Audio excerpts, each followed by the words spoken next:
Olá, meus irmãos, sejam bem-vindos. Estamos juntos mais uma vez nessa oportunidade de termos uma reunião online de leitura bíblica diária e normalmente uma leitura sistemática da Bíblia, mas nós estamos em semana de encontro nacional de pastores e eu estou aproveitando a escritura que é lida cada noite através do pregador oficial e lendo aqui para a gente poder comentar algumas coisas a respeito do que Deus nos deu no encontro de pastores. Então seja bem-vindo, vamos aproveitar nosso tempo nesta manhã, pensar no que Deus nos deu. Esta é uma programação gravada, a de hoje é gravada, normalmente é ao vivo, né? Na nossa leitura sistemática. Então seja bem-vindo mesmo. A escritura lida na terceira reunião, no terceiro culto de encontro da quinta-feira, é do segundo livro dos Reis, capítulo 6, o verso de número 15, escritura lida pelo pastor Carlos Cardoso, lá do Piauí. Ele é pastor na cidade de Picos. E fomos abençoados mais uma vez, que era o que esperávamos e Deus nos abençoou mesmo. Tivemos uma reunião bastante especial e eu quero rever algumas coisas que foram ditas com vocês, com os irmãos. Mas antes vamos para a leitura dentro do livro dos Reis, segundo livro dos Reis de Israel, capítulo 6, verso de número 15. E o servo do homem de Deus se levantou muito cedo e saiu, e eis que um exército tinha cercado a cidade com cavalos e carros. E então seu servo lhe disse: Ai, meu senhor, que faremos? E ele disse: Não temas, porque mais são os que estão conosco dos que os que estão com eles. E orou Eliseu e disse: Senhor, peço-te que lhes abra os olhos para que veja. E o Senhor abriu os olhos do moço e viu, e eis que o monte estava cheio de cavalos e carros de fogo em redor de Eliseu. E como desceram a ele, Eliseu orou ao Senhor e disse: Fere, peço-te, esta gente de cegueira. E feriu a de cegueira, conforme a palavra de Eliseu. Amém. Deus abençoe a sua palavra no nosso coração. Esse texto aqui se referindo a Eliseu. E o espírito de Elias esteve sobre Eliseu, e você sabe que Elias não morreu, e seu espírito permaneceu para estar sobre o próximo profeta, e com porção dobrada. Eliseu fez o dobro de milagres do que Elias fez, justamente para demonstrar para nós que a porção dobrada do espírito de Elias estava sobre Eliseu. E esse foi o texto lido nesta noite. Tivemos então, desde a parte da manhã, que é a reunião interna com os pastores, com os obreiros, onde nós oramos juntos, cantamos também, temos no período diurno, que é só para os obreiros, pastores oficiais, pastores auxiliares e obreiros de púlpito, né? Tivemos uma manhã bastante especial com muita coisa boa e eu quero comentar algumas coisas que não sejam perguntas, que não sejam coisas que exponham, que causa realmente o motivo da reunião ser interna, né? Mas muitos dos ensinamentos eu gosto de comentá-los com a igreja para o crescimento e é a razão de nós estarmos aqui, né, no encontro. Eu estou no lugar onde eu deveria estar, eu não podia estar em nenhum outro lugar a não ser junto com os demais pastores, fazendo algo que o irmão Brano até incentivou, dizendo: pastores, se reúnam uma vez por mês e falem de coisas profundas, discutam as perguntas, ajudem os mais novos, disse o irmão Brana. E nessa ocasião, no nosso caso, é 3 vezes ao ano, ou 4 vezes, contando com o encontro regional, mas o nacional 3 vezes ao ano, nós nos reunimos e esse é o lugar em que nós devemos estar. Pois bem, eu vou para o caderno porquanto durante a mensagem, as palavras e até durante os louvores a gente volta e escreve e anota e vai com muitas pautas para o caderno para serem discutidas. De novo, de forma que eu estou discutindo coisas que já foram assistidas por todos os irmãos da mensagem, da nossa fé, e algumas outras coisas que são da reunião interna eu vou deixar para a gente comentar numa outra ocasião, ao vivo, com a igreja, no púlpito, e discutir coisas boas. Então vamos à mensagem da quinta-feira, e não apenas a mensagem do pastor, da mensagem oficial, mas eu anotei isso antes.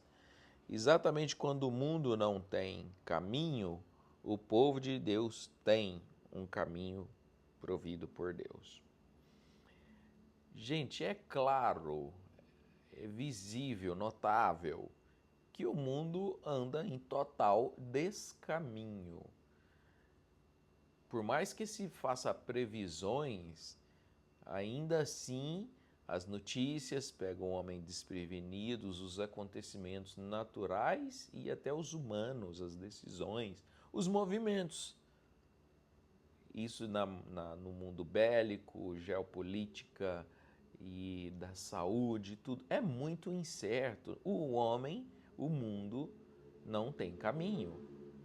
E nós temos uma jornada, nós sabemos por onde estamos passando, sabemos por onde temos ido e Deus sabe para onde está nos levando. Talvez você nem saiba, mas Deus sabe e nós temos um caminho a andar.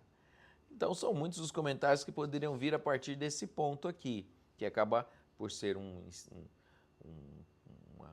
início, um pontapé inicial para uma grande escola dominical, viu? Mas o pastor Carlos Cardoso, lá de Picos, no Piauí, leu a escritura do segundo livro dos Reis, capítulo 6, texto que nós acabamos de ler aqui na escritura, e trouxe a sua mensagem à noite. O pastor Carlos Cardoso é um pastor novo no ministério. Novo que eu falo, recém-consagrado, provavelmente já um obreiro há muitos anos, mas recém-consagrado deve ter poucos anos, talvez 3 ou 4 anos no máximo, eu acredito. Ele tem um irmão que é pastor, que é o pastor Paulo Sérgio, lá de Chapadinha, no Maranhão, e todos eles lá do nordeste do país, e de coração, sorriso no rosto, trazendo coisas que Deus mandou que trouxesse para nós da mensagem. Pois bem, vamos a alguns pontos aqui do que nós ouvimos, do que eu anotei, e que provavelmente você anotou outros pontos, e se eu fosse fazer isso aqui amanhã, eu já leria outras coisas, porque nem tudo que está escrito aqui eu vou falar. Mas Geazi foi o tema da nossa leitura de hoje. Geazi era o moço do profeta Eliseu, o ajudante, o que acompanhava, o acompanhante do profeta Eliseu. Ele somente via problemas. Eu só coloquei essa frase porque ela por si só já explica, já corrige, já nos põe mais equilibrados, né? Imagine uma pessoa que só vê problemas. Eliseu estava num estado mental, emocional, porque ele via de outra forma. O estado mental e emocional de Geazi, o moço de Eliseu, estava totalmente diferente. Ele estava descontrolado. E por que ele estava descontrolado? Porque ele só via problemas. E em quaisquer situação, a minha, a sua, a que você vive agora, você tem razões para ficar descontrolado também. Se você apenas olhar para os problemas. Eles existem, eles estão aí. Levantar logo cedo, pôr o pé no chão, pensando nos problemas, vai te desmotivar, desacelerar e você vai diminuir muito as forças. E Jó, acho que foi Jó quem disse, se você olhar para a sepultura, onde estará a minha esperança? Ainda temos um outro texto muito bonito que eu gosto, que diz assim, se te mostrares fraco no dia da angústia, a tua força será pequena. Então, há muito o que pensar, né, gente? Há muito o que pensar. Essa frase acaba sendo incentivada por uma pessoa uma irmã que mencionou ela para mim e eu acabei tomando por bordão, né? E realmente faz muito sentido a gente parar e pensar em coisas profundas da palavra de Deus. O irmão Brana disse que é para a gente se reunir e falar de coisas profundas, né? Então estamos falando aqui na nossa programação diária também do que aconteceu no encontro, que são coisas profundas. Pois bem, as bênçãos somente serão nossas se nós agirmos. Não espere facilidades. Essa é exatamente a frase que o pastor disse na sua mensagem, no seu sermão. As bênçãos somente serão nossas se nós agirmos. Agir no sentido de buscar a bênção, de conquistá-la, de tomar para nós. Ela só será sua se você for atrás e conquistá-la e tomá-la para si. Então, consequentemente, para ir atrás, se você agir, você terá que pôr esforço. É um destaque de maneira até simples, né? Bastante simples, mas poderoso na sua essência. Na execução dele, muito poderoso. Então essa é a frase. Novamente, eu vou para não há nenhum de nós que está escondido, ou nenhum de nós está escondido. Eu escrevi não há nenhum de nós está escondido, pois Jesus está vendo a todos nós. Nenhum de nós escondido, né? Acho que eu escrevi aqui sem concordância e talvez pensando no que estava sendo falado para anotar o próximo tópico, né, gente? Mas nenhum homem se esconde de Deus. Nenhum homem se esconde. E isso a gente tira na própria Bíblia exemplos. O mais rápido que vem à mente é Jonas. Jonas nunca ficou escondido diante de Deus. Lê do engano, diz assim a linguagem poética na nossa língua. Lê do engano, a gente pensar que a gente está escondido de Deus. E dizem que honestidade é o que você é quando ninguém está te olhando, né? Isso é muito poderoso, pensar desse jeito. Então, minha gente, meus irmãos, não há nenhum de nós que está escondido. Jesus está vendo a todos nós. De novo, a pergunta que às vezes eu faço ela aqui. Isso te encoraja, te alegra ou te assusta? Deus sabendo de tudo. É para te alegrar, é para te deixar tranquilo e em paz, não para te deixar preocupado. Novo destaque. Não pode ser um Jesus histórico, mas saia e seja um deles. E esse um deles aqui, saia e seja um deles, é ser um dos guerreiros, dos lutadores, de quem vai atrás, de quem age.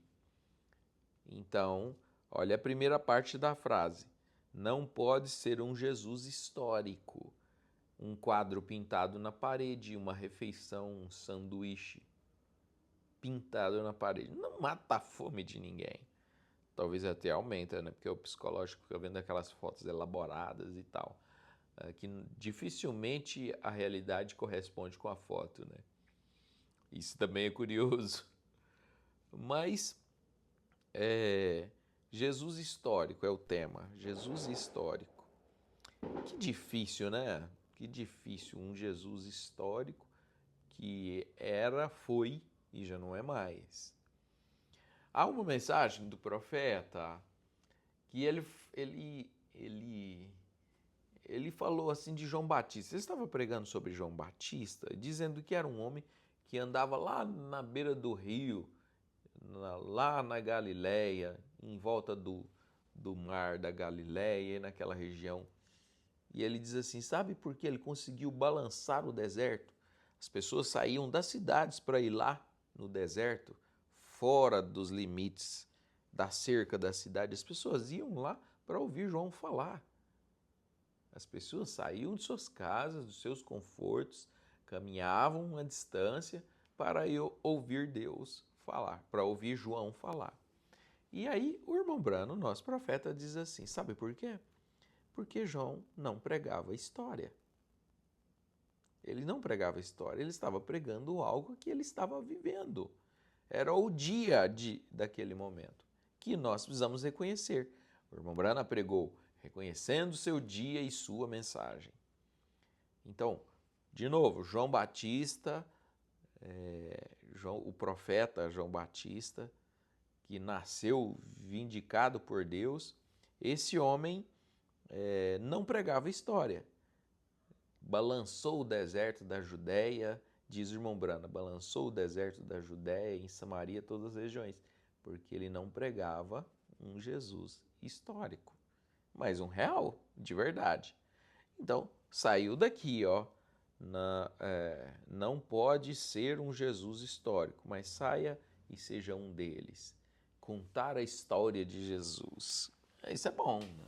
De uma certa forma é muito bom. Mas ele precisa ser real na sua vida, viu? Não a realidade do pastor, não a realidade do irmão, daquela irmã mais crente, mais santa que as demais. Precisa ser a sua realidade. Precisa ser a realidade individual de cada um. E não a história de Jesus, do que ele fez, uma aguinha que virou vinho e tal. História, história, história, história. Não, ele tem que ser realidade para você. Você tem que ter o orgulho de dizer, uma vez eu orei e Deus me curou. Não o orgulho no sentido negativo, porque orgulho é uma palavra que é meio pejorativa, né? Mas o testemunho, você tem que ter o testemunho de dizer, eu estava em tal situação, orei, fulano orou por mim, o pastor orou por mim e Deus. Você precisa ter esse tipo de testemunho. Peça a Deus. Te fiz uma proposta difícil agora, hein? Peça a Deus e diz, Senhor, eu não estou lembrado de um testemunho assim tão visível. Dá-me um testemunho. Gente, as situações se apresentarão. Aí você terá a tarefa de falar com Deus, de buscar a face dele para você ter um testemunho. E você depois dizer ao final de um período, ao final do ano, na reunião especial, ou mandar no fim da semana na escola dominical e dizer, eu orei, eu pedi oração, eu enviei meu nome e Deus fez isso de maneira visível, distinguível. Cada cristão precisava ter esse testemunho. Eu vou falar, não orgulho, mas testemunho. Cada cristão precisava ter esse testemunho, viu, gente? Vamos ainda para mais um ou dois destaques. O desafio é você viver o que você diz que você é. O que você diz que você é? O que você tem dito para seus vizinhos, colegas de trabalho, de escola, que você é? Pois é, então, o que você diz que é, te responsabiliza, nos responsabiliza. De maneira geral, o que você diz que você é, te responsabiliza. E oxalá não fique apenas nisso, né? É um desafio, é você viver o que você diz que deve e o que crê ainda, né? Não só o que você acha que deve, mas o que você crê. E mais um último parágrafo, dentre outros, é claro, eu estou saltando aqui. Dentre outros está aqui, ó, se você está ajustado ou se você está com o alvo ajustado, então dará no alvo. A linguagem parece que é bastante simples, né? Um atirador e um alvo para ser acertado. Um alvo é aquele redondo, vários círculos dentro do círculo maior. E o atirador tem aquele alvo, seja atirador de arma curta, arma longa, atiradeira, estilingues, zarabatana, e eu gosto de coisas assim, né? Estilingues e tudo. Pois é, para você atirar bem, acertar no alvo, você tem que ter um alvo. Como é que você vai acertar um alvo se você não tem um alvo? Então, se você estiver ajustado no alvo, então dará no alvo. Estar ajustado fala da mão não tremer, da respiração ser cortada na hora do disparo mesmo. Esse equilíbrio aqui ele é bastante abrangente, esse destaque, essa fala. Ele é bastante abrangente. E para chegar no alvo, você tem que estar ajustado. Como é que eu vou tomar uma pessoa desajustada com Deus, devendo para Deus, e fazer promessa que ela acertará no alvo, será bem-sucedida, abençoada nas decisões, nos planos. Não vai, engano, não vai ser bem-sucedida, porque não está ajustado para o alvo. A arma não está ajustada para o alvo. Arma longa, normalmente a arma longa tem duas coisas. Os que gostam disso vão concordar. Chama alça de mira e massa de mira. Uma está na ponta do cano, já na pontinha onde sai já o projétil. E o outro está mais ou menos no meio da arma. E é preciso alinhar os dois, e além desses dois pontos estarem alinhado também com o alvo. É a maneira. E é só isso? Estiver tudo ajustado? Não, ainda não é só isso. Quando estiver tudo ajustado, você ainda tem que ter um equilíbrio natural. Não pode ser no impacto para puxar o gatilho. Tem que prender a respiração. Tem muitas coisinhas. O próprio pé do atirador não pode estar de qualquer jeito no lugar. Eu estou falando de uma arma, as mais simples, funciona da mesma forma. Uma arma de pressão, que a gente chama de, na minha época de criança, chamava de espingardinha. Do mesmo jeito, o princípio é o mesmo. Quer dizer, a mensagem tem que estar ajustado. Se a alça de mira, a massa de mira não estiverem ajustada, dificilmente você vai colocar aquelas três coisas, inclusive o alvo sendo o terceiro ponto. Dificilmente. Então, leva isso para a vida. Se acerte, se ajuste com Deus. Se você se ajustar com Deus, tem muito para dar certo, para atirar no lugar certo. Tenham todos um bom dia, Deus te sustente. Não perca hoje à noite, nós vamos ter a continuação do encontro, teremos muitas bênçãos de Deus. Vai ser uma bênção. Eu tenho uma consideração com o pregador que será hoje à noite, que eu já sei. Não perca, vamos ser muito, muito abençoados. Vocês que participam da programação, manda mensagem aí, pode comentar, escrever, mais tarde eu comento com vocês. Justamente por a nossa programação estar sendo gravada, estarmos em cima do encontro, então fica assim, né? Não estamos ao vivo. Mas tenham todos um bom dia, espero um oizinho de vocês, uma mensagem, isso nos junta ainda mais. Eu, se Deus permitir, gosto de chegar na igreja cedo, na reunião do plenário cedo, mais de 1 hora antes de começar, mais de 1 hora. Mas assim, a gente prepara a mente, prepara o espírito, né, para estar em comunhão e receber, anotar, colocar muita coisa no coração para levar para a minha igreja. Tenham todos um bom dia, Deus abençoe a cada um e hoje à noite no encontro e até amanhã de manhã na nossa revisão do encontro de pastores. Até mais, gente. Fiquem com Deus.